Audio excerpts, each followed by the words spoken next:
this. Hello, how you doing?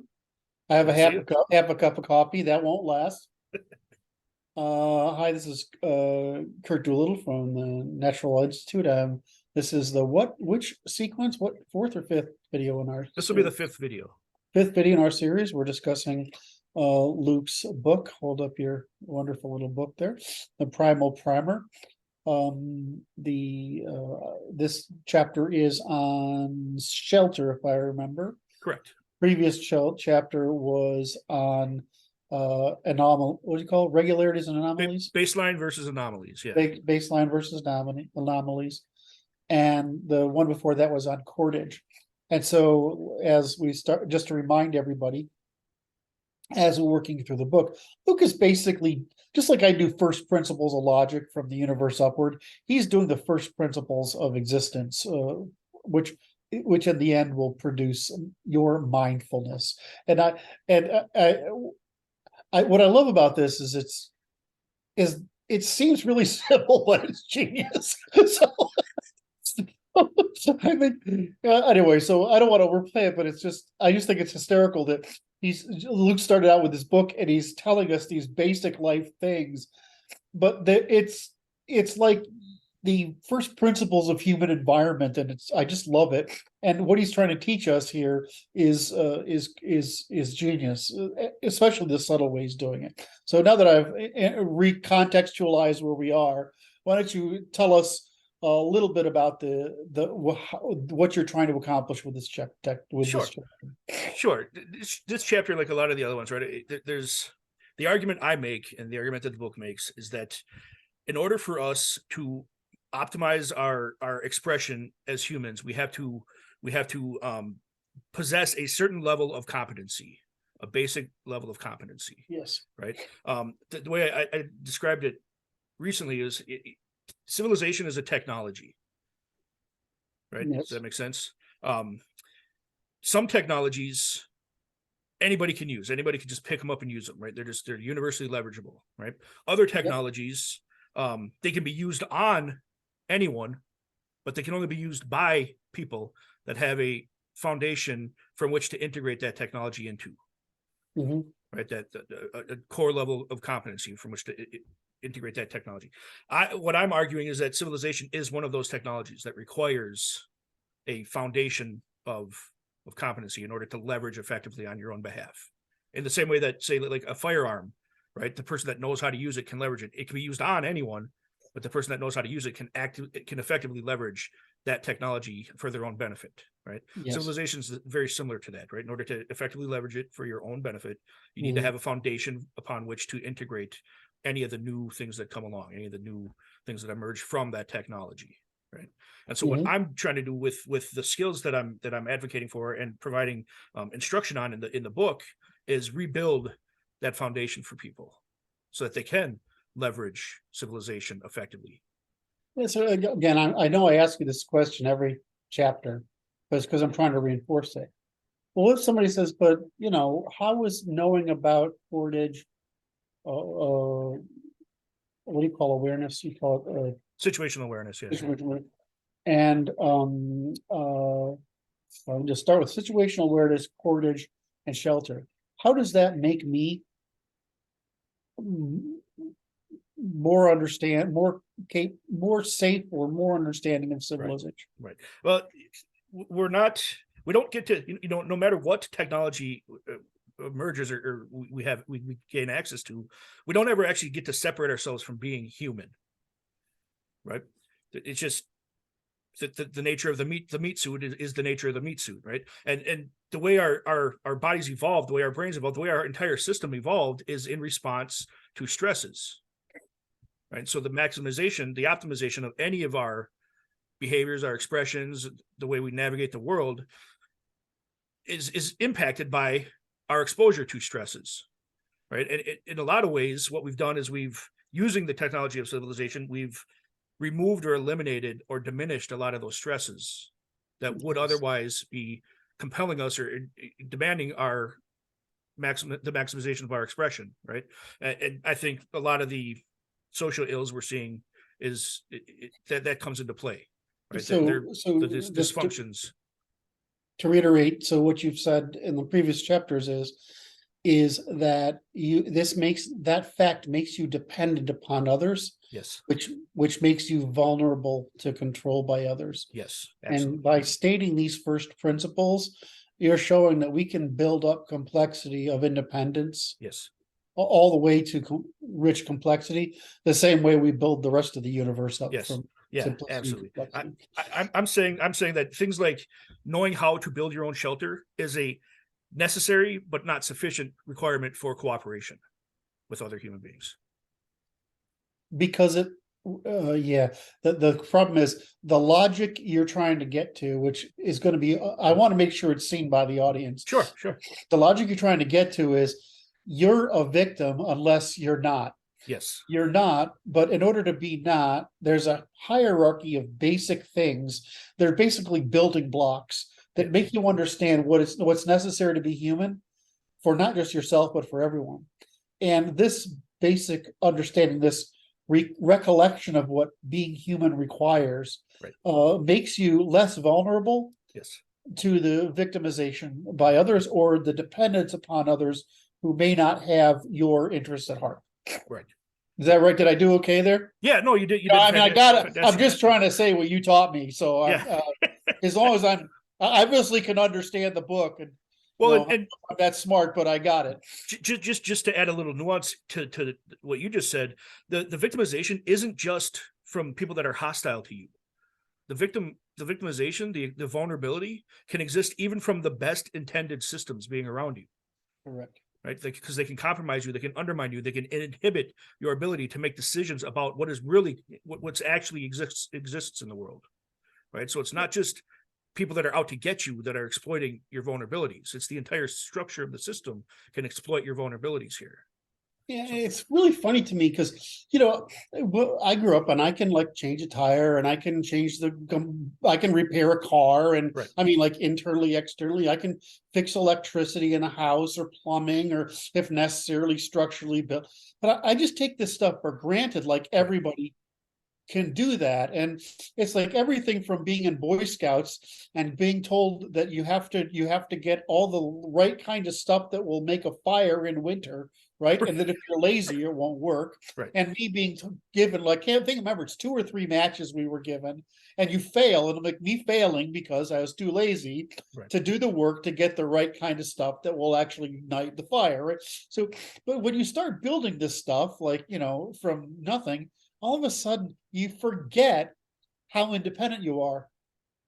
Right? It just becomes a metaphysical presumption.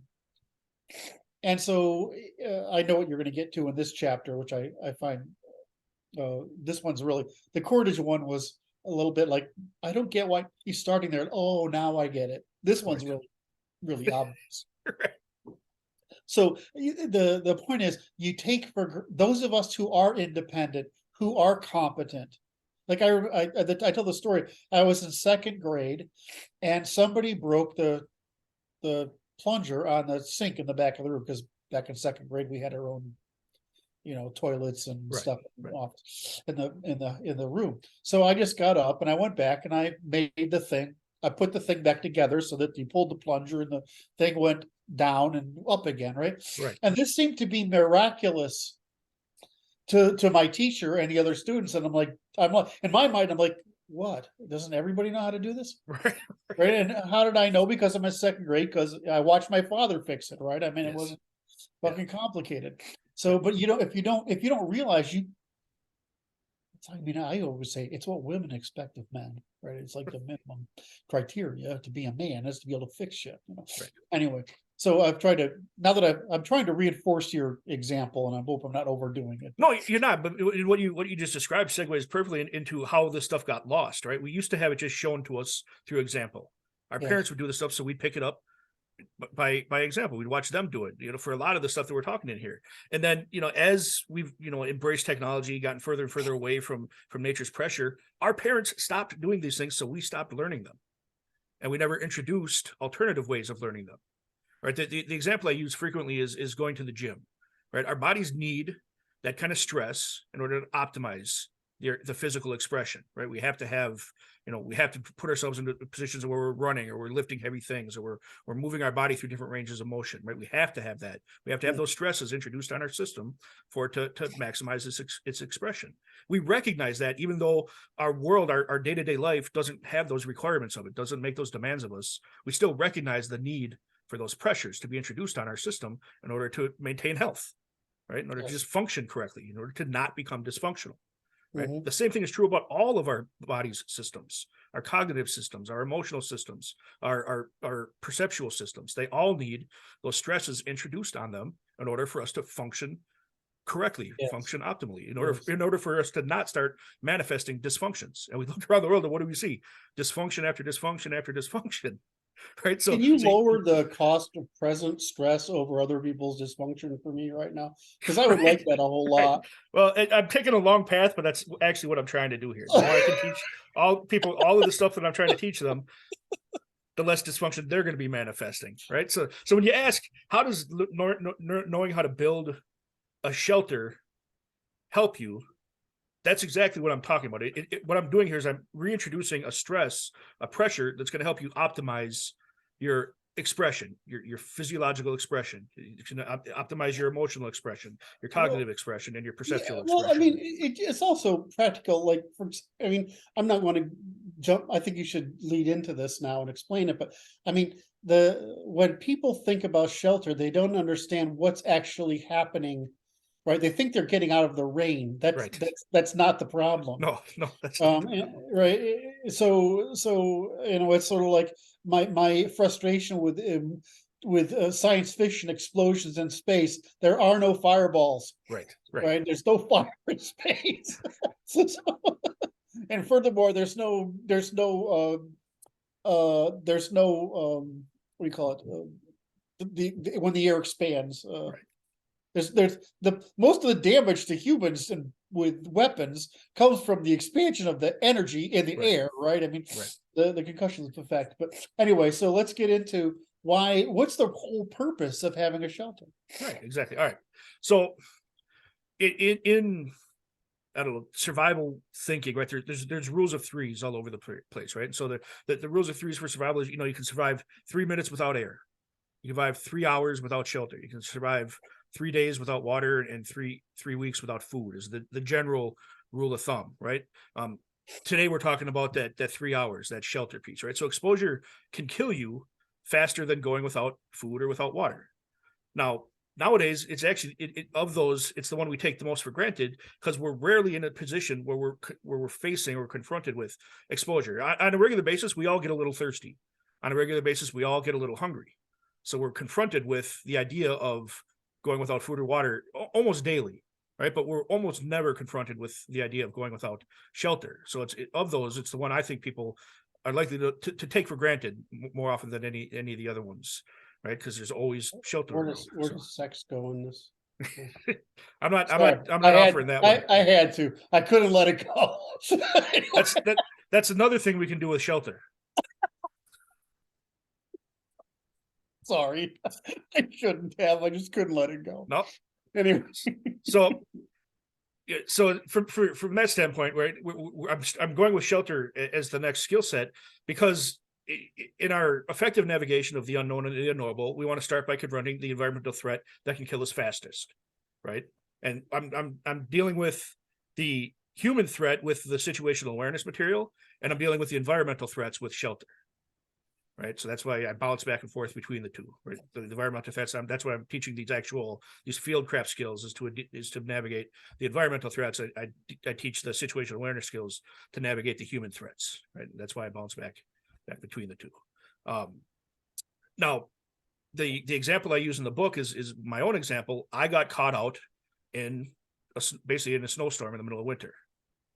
Right. And so I was in a situation where if I didn't have access to some sort of shelter, I wouldn't have survived the experience without intervention, right? So depending on where you live in the world, this one might actually be the most important skill you learn out of the book, right? If you're in a situation where, we take shelter for granted, but it's also one of the most easily disrupted. You could be on your drive home and you get knocked into a ditch, and depending on the time of day it is, there's not a lot of other traffic coming along.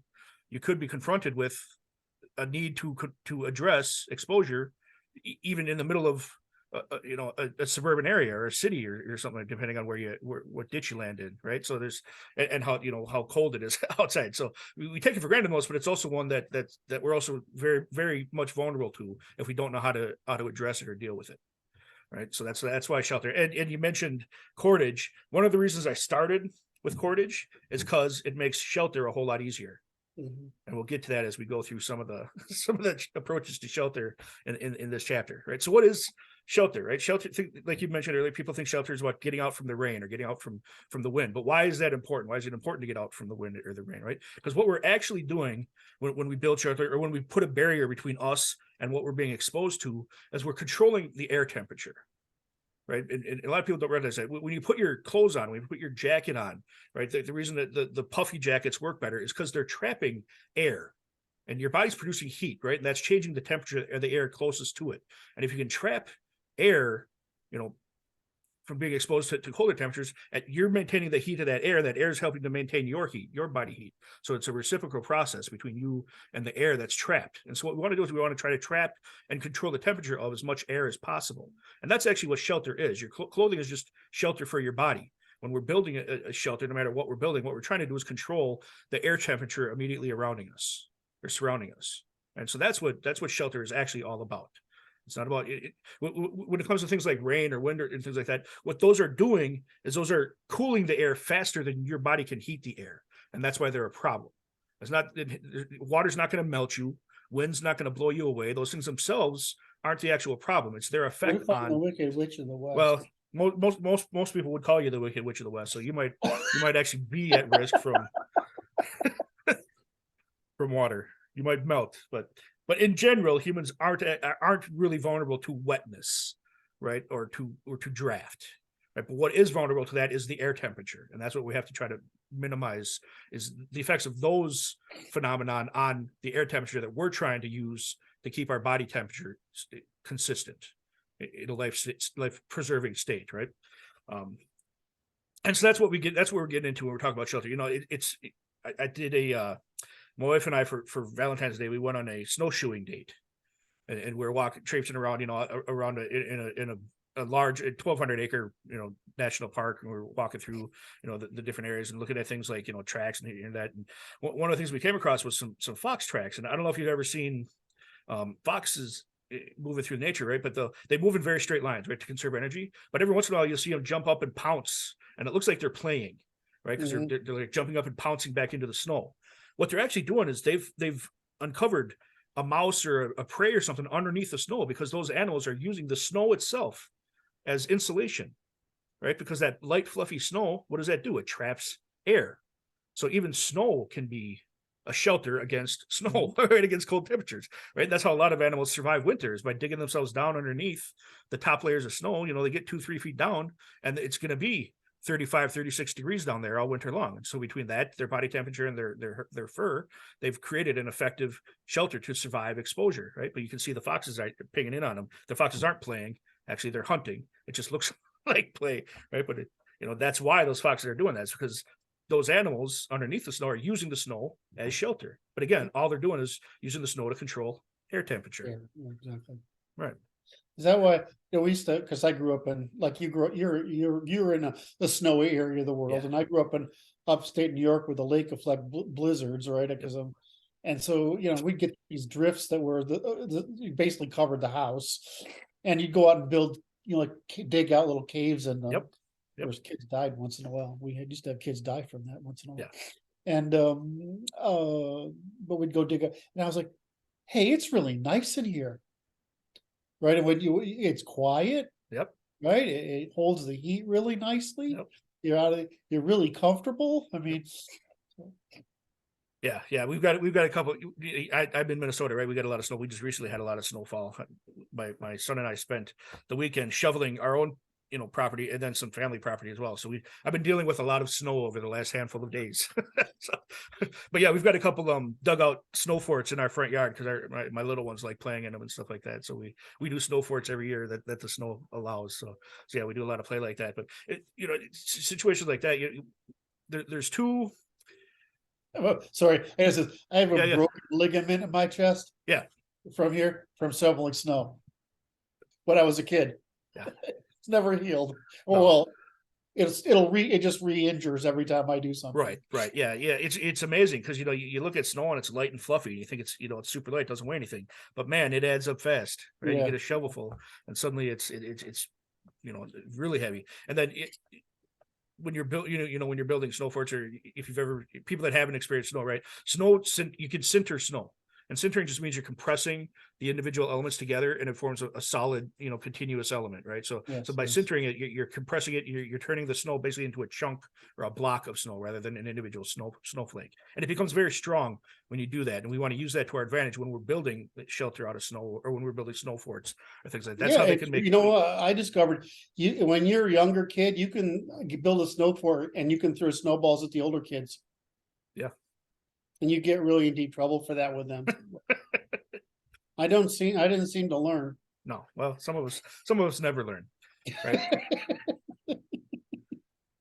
So the next part of it, after I go into what exactly a shelter is in this chapter, talk about what we're doing is controlling for air temperature. Then I move on to talk about what the types of shelter we're looking at are. Right, there's emergency shelters, there's temporary shelters, and there's permanent shelters.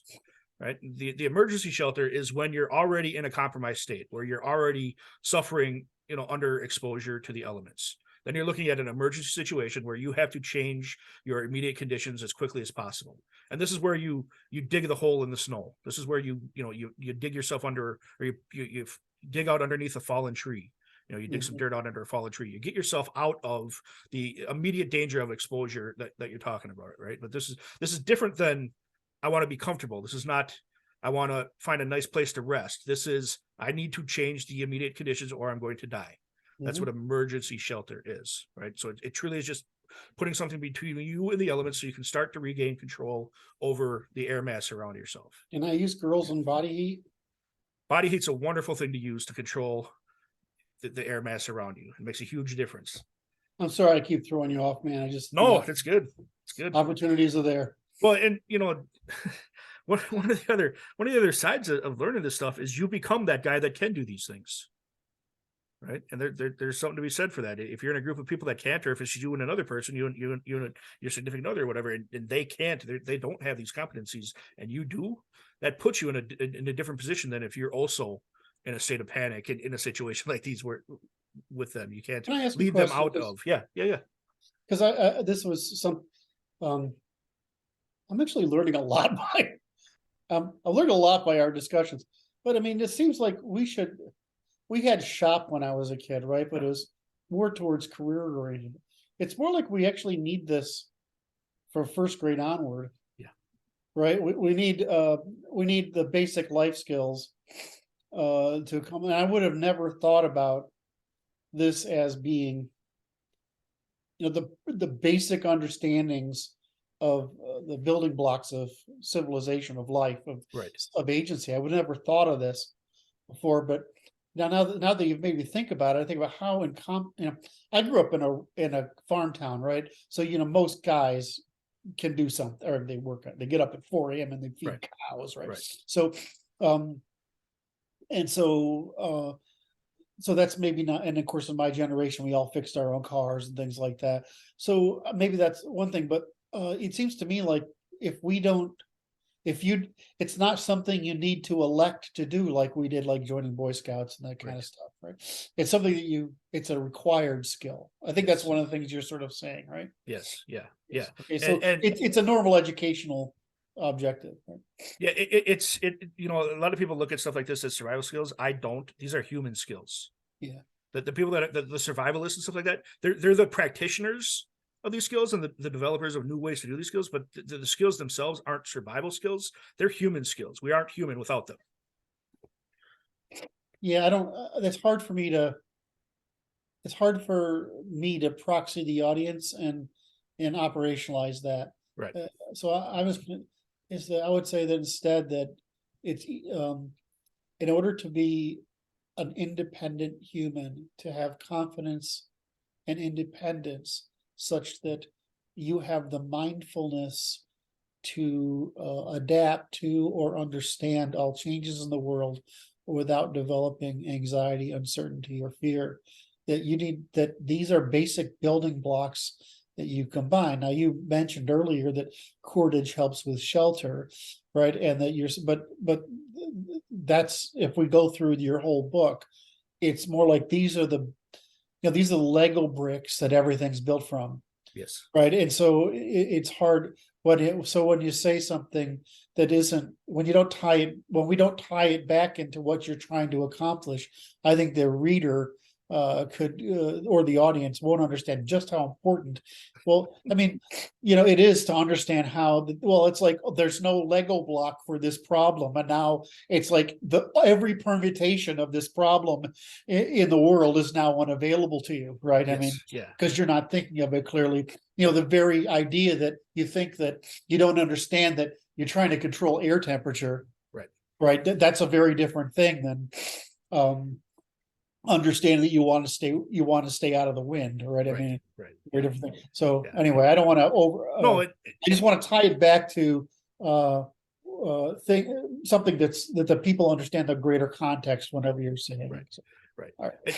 Just to touch on the other, you talked about you grew up in a farm community, that you learned, how to build your own or fix your own engines and things like that.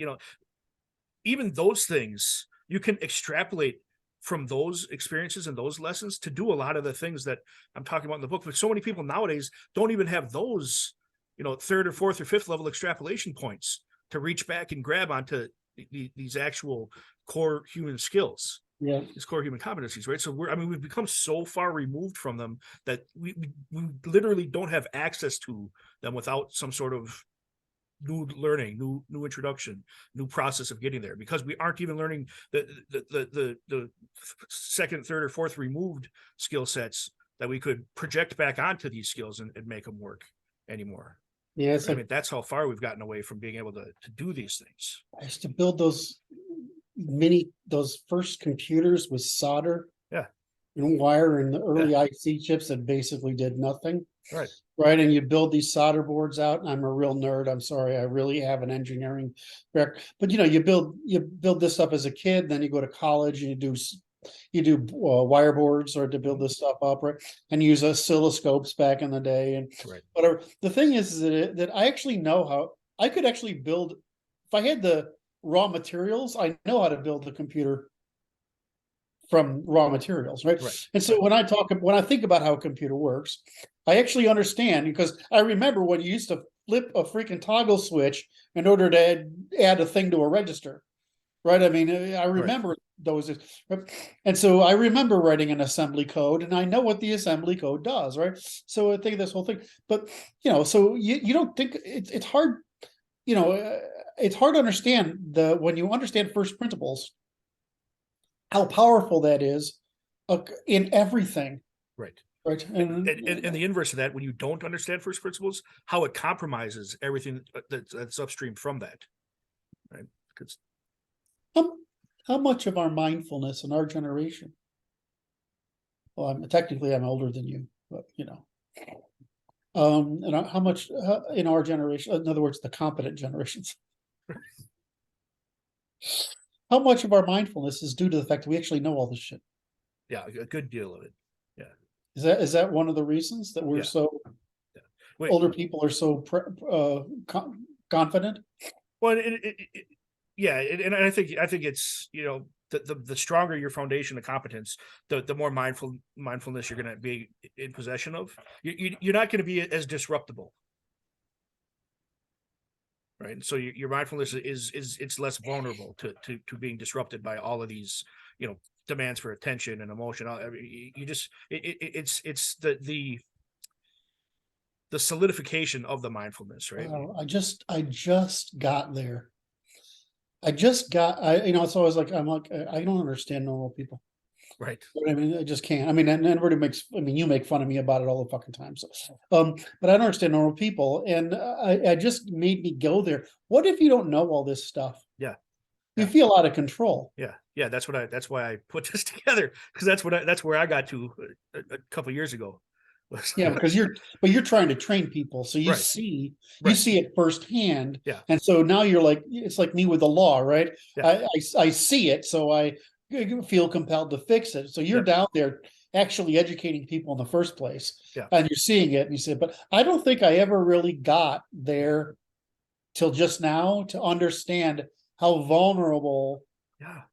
people are if they can't do. I mean, this stuff is, we just went over basic survival stuff, right? Yeah. We touched roughly on construction techniques Yep. and digital computing, Yeah. and I just brought in the law, right? But what if you don't know those things? Yeah. You must feel like you're on a, the world is moving all over the place and you're holding on to the boat, and no wonder you feel vulnerable and uncertain. The level of anxiety you would feel all day, every day is just enormous. It's completely understandable. It's not good. It's not rational, but it's completely understandable that people are in the place they're in. If you don't have access to this stuff, how do you reach adulthood mentally from a mental construction point of view? Right? It's out of reach. Well, what you can do is you can pick a social construction that is continuously reinforced by people around you, Right. that you feel safe within. Right. But the question of whether that social construction you feel safe within has any correspondence to reality is left open. Whereas if you have these basics, you're forced into correspondence with the reality. Okay. Right. Yeah. In that state of construction, any disruption to that state causes that anxiety to trigger. And that's what we see online all over the place. So this is why I know in my case, my mindfulness came from I was frustrated. I understand the behavioral world, because I didn't. Human behavior is always illogical to me. When I was a kid, right? I was just saying people were very illogical, and so I had to understand this world. And so once I produced my work, I was able to say, okay, I understand all of this now. Right. And all of a sudden, the stress of it goes away. Yeah. Right. And so you're just saying you need to start with these basics. Here's the basic first principles of agency. Yes. And we can build up from there. Yes. Yeah. I got a lot of this conversation. I don't know if the audience is going to get out of it, but what I got out of this conversation was huge. All right. No, yeah, and that's exactly what I'm trying to do here. So we talked a little bit about emergency shelters. The next section I get into is temporary shelters, and this is where we start to consider can I rest here? Can I keep my stuff here while I'm out looking for the other resources I need? That's a temporary shelter. It's different from the emergency shelter. We're not in immediate risk of exposure. We're not already compromised, but we're thinking about what is exposure going to do to me, and that's when we start building our temporary shelter. And that's where most of the people really start thinking about when they're talking about survival shelters, is these temporary shelters. Right. This is where we're actually constructing something, right? Where we have the opportunity to look for an ideal site rather than whatever's available and right at hand in the emergency situation. Right. So, we start looking for, does the site have enough room for me to lay down? Right. That's a consideration. Is there enough material in the area of the site for me to build the shelter? Right. You don't want to decide, here's my perfect site, then I got to trek 5 miles to get all the materials I need to build my temporary shelter, right? That doesn't make sense, right? So once we have the ideal site, we have the necessities in place, then we start looking at our contextual requirements, right? So what are the conditions that have put you in a place where you need a temporary shelter, right? And they can be opposing to each other. Right? Like some of those contextual requirements are: do you need to be concealed? Are you trying to not be seen where you are, right? Can you get in and out of the site of your shelter easily should you need to, right? Do you need visibility? Are you, in a situation where you're stranded and you need intervention or rescue to get out of there, right? Then you want the shelter to be as visible as possible and everything you do to be as visible as possible. Have you noticed signs of other animals and predators in your environment that you need to take into consideration when you're constructing your temporary shelter, right? Those are contextual requirements you want to be thinking about. Do you have access to bedding material? What are you going to lay on top of? Again, controlling air. If you're laying right on the ground, you're not creating a space for air to be in there between you and the ground, right? So, but if you put down bedding, then there's a lot of space for air to be in there that you can control the temperature of. That's why people use bedding, right? So those are things you want to consider. Those are secondary, necessities. Those are the contextual requirements. One of the acronyms I learned when I was, training and learning survival shelter stuff is the acronym BLISS. Right. So when you're creating a temporary shelter, you're trying to create for yourself a situation of bliss as much as possible. Right. And what it stands for. So it's an acronym. B is for blend in. L is for a low silhouette. I is for in a regular shape. Right. All of these things help, hide your shelter. S is for small. And the other S is for secluded. So blend in, low silhouette, regular shape, small and secluded. Right. If I'm in a situation where I'm building a temporary shelter that I'm going to use for rest, you're vulnerable when you're sleeping. Right. So if I'm building a temporary shelter in which I intend to rest or sleep through the night, then I'm looking for that shelter to blend in, have a low silhouette, be in a regular shape, have it small, and have it secluded. Right. Then at the next section of the book, I actually get into some of how to construct a couple of different, basic shelters. I go into how to build a lean-to, and I go into how to build an A-frame structure. And it's just simple instructions on how to do those. Again, this is where cordage comes into play, because being able to make cord helps the construction of these two types of shelter immensely, right? You can, if you're lucky, find trees to lodge branches between to construct these kind of shelters. But if you don't have that, then you're going to have to figure out some way to attach, your resource, your materials, your shelter materials to each other, right? And if you know how to build some basic cordage, you're way ahead of the game in constructing your temporary shelter, right? So once we get through the section on how to put the actual shelters together, then I talk a little bit. You say, I don't build a tower and paint it yellow. Right. Right. Well, again, unless you're trying to be rescued, unless you want all the bad guys to know exactly where you are, right? Then you build your big towering yellow shelter, right? After that, then I just talk a little bit about, I talked about emergency shelter, temporary shelter. I talk a little bit about permanent shelter, right? So if you let's say you find yourself in a situation where you have to build a shelter, you start, you deal with the emergency situation first, right? It's like, there's a order of operations to all of this stuff, to everything. There's an order of operations, right? So you start, are you an emergency situation where you need emergency shelter right now? If not, then you're looking at temporary shelter, right? But if it looks like you're going to be there for a while, then you start looking at, how do I turn this temporary shelter into a more permanent shelter? How do I make it more secure? How do I make it more comfortable? How do I make it more livable? How do I enjoy the space more? Right. So that's what I talk about when I get into the section on permanent shelter. So, just because guys are guys, Yeah. there are a lot of really good videos by guys. Oh yeah. Who show this stuff out there. Absolutely. And I don't know, I've done the thing where I just I do the search in YouTube and I just click add to playlist. Yeah. And I'll work, and I know what they're going to do, but it makes me feel peaceful inside for some reason. Yeah. And then you get to the guys who build the whole log cabin themselves. Like, dude, you're way too much. Well, I love those. I don't know if you think back to the last conversation we had. And if our audience hasn't watched them yet, go back and watch this one. I talk a little bit about the file folders, right? We're using our own experiences as file folders, but we want to tap in to as many external file folders as we can. And what you're describing is exactly that. You're watching all these people, and what's that's doing is it's adding to your file folders from which you can extrapolate from if you ever need to apply any of these skill sets. You're seeing what these other guys are doing, how they're putting the materials together, how they're constructing shelters and stuff like that. So you're actually increasing your survivability by expanding your access to file folders by looking at all this other material as well. Can I ask you a question? Because I'm not a normie. Yeah. So for me, if I have that stuff, I don't directly, wow, I got to learn this. Right. I just put 10 of them together and I let them go while I'm doing something else. Yeah. And I just absorb it. Yep. It's sort of like when I tell people to listen to my talks. Yeah. Right. I said, do it while you're driving. Don't sit there and expect to be entertained, right? Or structurally informed. So can you talk about can you talk a little bit about how different people might absorb this information? Because some people need direct training, hands-on. Yeah. Could you talk a little bit about that? Yeah, absolutely. So, obviously, and this is true for all of the things in the book.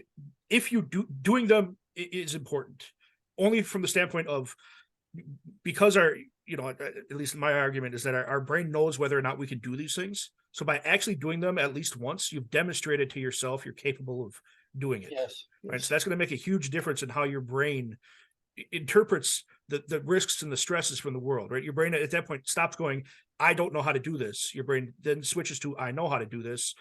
And it can navigate everything else it's exposed to from that frame. So, but I understand that a lot of us don't have the opportunity to go do a lot of these things. So we want to, we want to be exactly what you described. We want to be learning from others. We want to be watching demonstrations.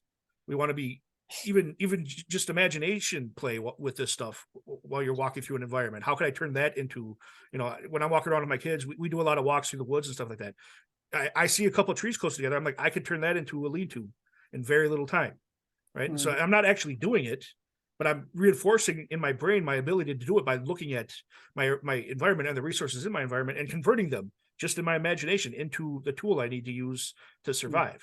Mm. Right. So we don't have to, practical or the actual application. It's important for self-demonstration, but above and beyond that, all of these things are learning, reading about it, watching it, just watching people demonstrate it, even just imagining about it. It's all reinforcing. I think what I've learned is it's better to look is rather than study one thing perfectly. Yeah.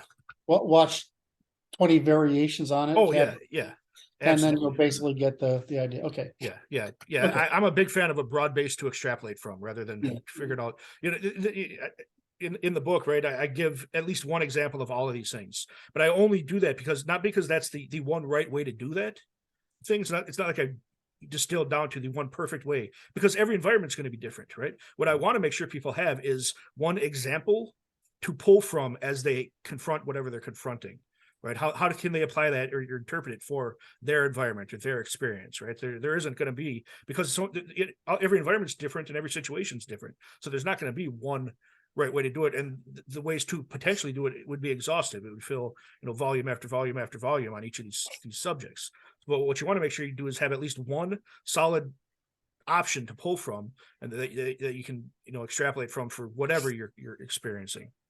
Right. Yeah. I'm into the sod thing. Yeah. Things like that I'm into the sod thing because it's like, wow, if you want to, technically speaking, this shit lasts forever. Right. But anyway, go ahead.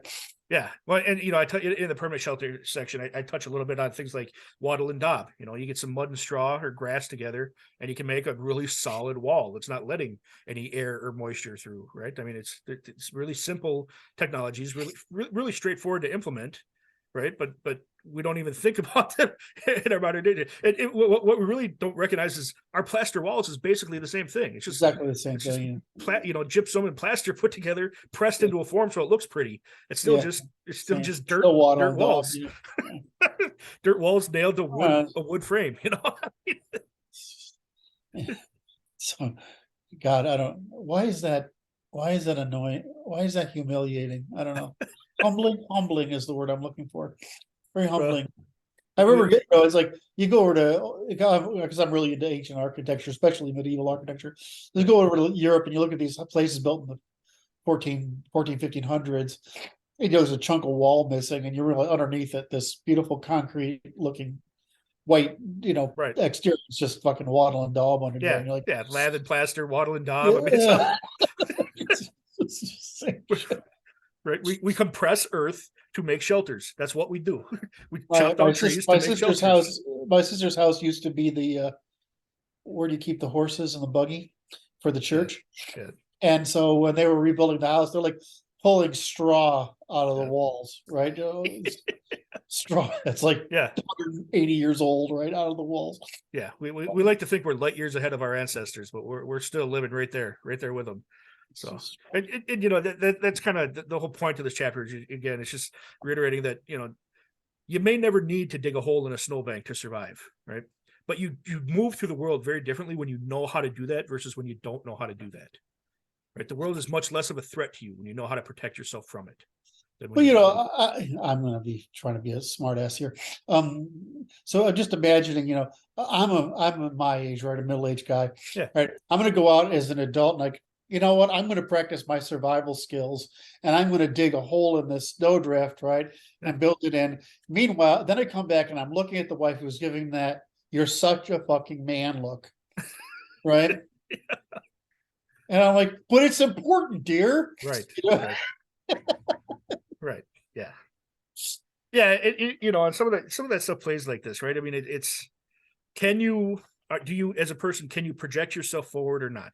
Can you project what you're doing right now onto how it applies to the broader ability to move through space or not, right? And some people can and some people can't, right? But it doesn't matter. It's important to be able to for all of us, whether we can see its import or not. So My grandmother taught me to sew, like fix, like patch things. yeah, I couldn't have been more than 5, right, right? I mean, just like, I actually have sewn my own shirts right, when I was probably 11 or 12, right? yeah, Just because I wanted to know how.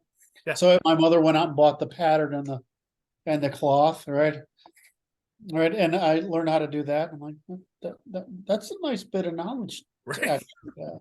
Right, right, and, You know? and any situation that comes up where that's required, whether it's clothing or not, it could be, a canvas tarp over your head that you're using to keep rain out in some situation. You know how to do that now. You're never without that knowledge. That competency doesn't leave you.